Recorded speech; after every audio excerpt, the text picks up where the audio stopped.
मन क्या है गुरुजी? मन मन तो मैंने बहुत बार आपको बताया है। लेकिन समझ में नहीं आ मन रहा है गुरु। आप गहराई से सुनो तो समझ में आ जाएगा। मन माया है। मन ही आपको भ्रमित करता है। इस संसार में रहने के लिए मन की आवश्यकता है। अगर आपको प्रभु मिलन करना है, प्रभु से एक होना है, तो मन को शून्य होना पड़ेगा। जैसे कि मन नहीं है, संसार नहीं है। हमारे जीवन की केवल 2 ही अवस्थाएँ हैं, एक आंतरिक अवस्था है और एक सांसारिक बाहर की अवस्था है। सांसारिक अवस्था में रहना है तो मन के साथ ही रहना है। अगर बिना मन के साथ रहेंगे तो संसार आपको कष्ट देगा और संसार की जटिलताओं को भी नहीं समझ पाओगे। अगर प्रभु के साथ रहना है तो मन को शून्य होना पड़ेगा। मन को अगर शून्य होना है तो माया से परे जाना, और मन को शून्य करने के लिए आपको श्वासों को शून्य करना पड़ेगा। श्वास ही मन का भोजन है। आप स्वयं के साथ तभी रह सकते हो जबकि मन ना हो। आत्मज्ञान जो है, या स्वयं के साथ जो रहना है, वो पढ़ने से नहीं आता, ना ही समझने से आता है। आत्मज्ञान आत्मा के साथ रहने पर ही आता है।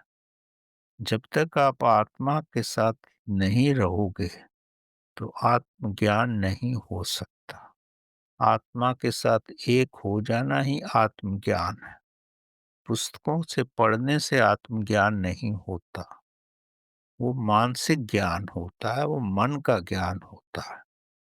और इसी में इस सारे संसार का भ्रम रहता है कि मैं जान गया। वो जानना नहीं है, वो मन का ही विस्तार है। आत्मा के साथ रहने पर ही आत्मा का ज्ञान होता है।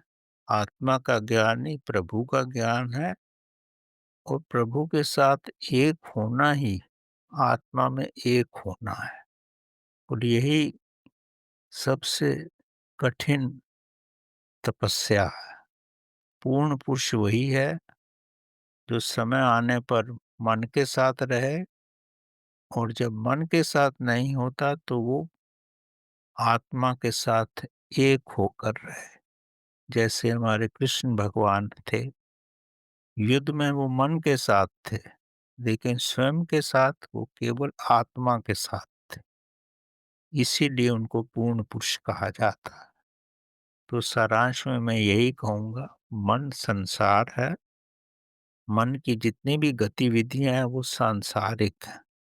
आपके साथ जो भी लोग व्यवहार करते हैं, उनके साथ आप रहते हैं, वो सब मन है। मन और आत्मा को बड़े स्पष्ट रूप से समझ लो। जब मन के साथ रहना है तो मतलब संसार के साथ। ये जितने भी हमारे रिश्ते नाते हैं, ये सब सांसारिक हैं। और आत्मा के साथ हम केवल एक हैं, हम शून्य हैं। आत्मा शून्य है और प्रभु भी शून्य में ही रहता है। और शून्य में रहना ही सबसे ज्यादा कठिन है, क्योंकि हम भौतिक अवस्था में हैं। और प्रभु ने हमको इसीलिए जन्म दिया है, ताकि हम इस शून्य में रह सकें और अपने जीवन में ही प्रभु को पा लें। यही मुक्ति है। मरने के बाद कोई मुक्ति नहीं।